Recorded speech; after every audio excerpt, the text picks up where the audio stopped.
নমস্কাৰ বন্ধু বান্ধৱীসকল, welcome to my channel studies on Assam.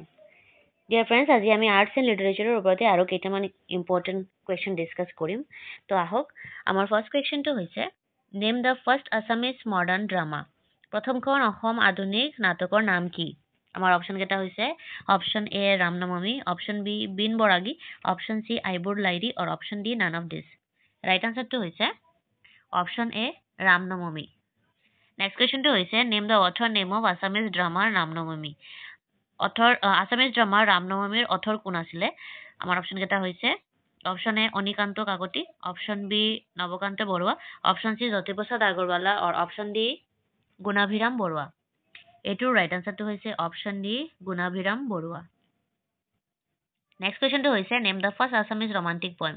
প্ৰথম অসমীয়া ৰোমান্টিক কবিতাৰ নাম কি? অপশ্যনকেইটা হৈছে অপশ্যন এ নিমাতী কইনা, অপশ্যন বি বন বৰাগী, অপশ্যন চি বন কুঁৱাৰী আৰু অপশ্যন ডি বনফুল। এইটোৰ ৰাইট আনচাৰটো হৈছে অপশ্যন চি বন কুঁৱাৰী। নেক্সট কুৱেশ্যনটো হৈছে who was written the Assamese romantic poem বন কুঁৱৰী। অসমীয়া ৰোমান্টিক কবিতা বন কুঁৱৰীটো কোনে লিখিছিলে? অপশ্যনকেইটা হৈছে option A Jyotiprasad Agarwala, option B Chandrakumar Agarwala, option C Nabin Chandra Kakati আৰু অপশ্যন ডি যতীন্দ্ৰনাথ দুৱাৰা। এইটোৰ ৰাইট আনচাৰটো হৈছে option B Chandrakumar Agarwala. Next কুৱেশ্যনটো হৈছে Kherai Puja is a religious festival of which community. Kherai পূজাটো কোন সম্প্ৰদায়ৰ এটা ধৰ্মীয় উৎসৱ বুলি কোৱা হয়? অপশ্যনকেইটা হৈছে option A Deori, option B Koch, option C Kachari আৰু অপশ্যন ডি বড়ো। ৰাইট আনচাৰটো হৈছে option D Bodo community. Next কুৱেশ্যনটো হৈছে Rongker and Hacha Kekan are the two main festivals of which community.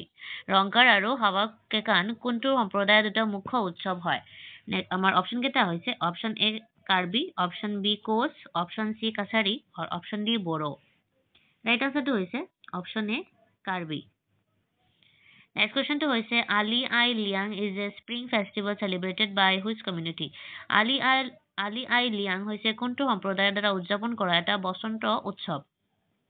অপশ্যনকেইটা হৈছে option A Karbi, option B Koch, option C Mising আৰু অপশ্যন ডি বড়ো।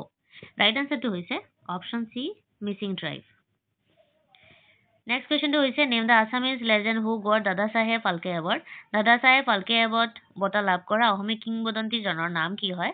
অপশ্যনকেইটা হৈছে option A Naren Deka, option B Bhabendranath Saikia, option C Manabendra Singh আৰু option D Bhupen Hazarika. এইটোৰ right আনচাৰটো অকল চবেই গম পায়, এইটোৰ ডি আমাৰ ৰাইট আনচাৰটো হয় ভূপেন হাজৰিকা। নেক্সট কুৱেশ্যনটো হৈছে in which year Bhupen Hazarika got the দাদা চাহেব ফাল্কে এৱাৰ্ড। কোন বছৰতে ভূপেন হাজৰিকাই দাদা চাহেব ফাল্কে এৱাৰ্ড বঁটাটো লাভ কৰিছিলে? অপশ্যনকেইটা হৈছে option A 1992, option B 1991, option C 1990 আৰু অপশ্যন ডি 1993। ৰাইট আনচাৰটো হৈছে অপশ্যন এ 1992। এণ্ড আজি ভিডিঅ'ৰ লাষ্ট কুৱেশ্যনটো হৈছে which of the following Assamese women is awarded with সংগীত নাটক একাডেমী। নিম্নলিখিত কোনগৰাকী অসমীয়া মহিলা সংগীত নাটক একাডেমীতে পুৰস্কাৰ কৰা হৈছিলে? অপশ্যনকেইটা হৈছে option A Nalini Devi, option B Ramani Das, option D Pratima Pandey Bora and option D Arupama Bhattacharya. এইটোৰ ৰাইট আনচাৰটো হৈছে option C Pratima Pandey Bora. So' friends, এইখিনি আজিৰ ভিডিঅ'তে আৰ্টছ এণ্ড লিটাৰেচাৰৰ ওপৰতে কেইটামান কুৱেশ্যন। আমি আৰু আৰ্টছ এণ্ড লিটাৰেচাৰৰ ওপৰতে আৰু কেইটামান ইম্পৰ্টেণ্ট কুৱেশ্যন লৈ আহিম। তেনেহ'লে আপুনি আমাৰ চেনেলটো লাইক এণ্ড ছাবস্ক্ৰাইব কৰি আমাক মটিভেট কৰিব যাতে আমি নতুন ভিডিঅ' বনাব পাৰোঁ। Thank you so' much.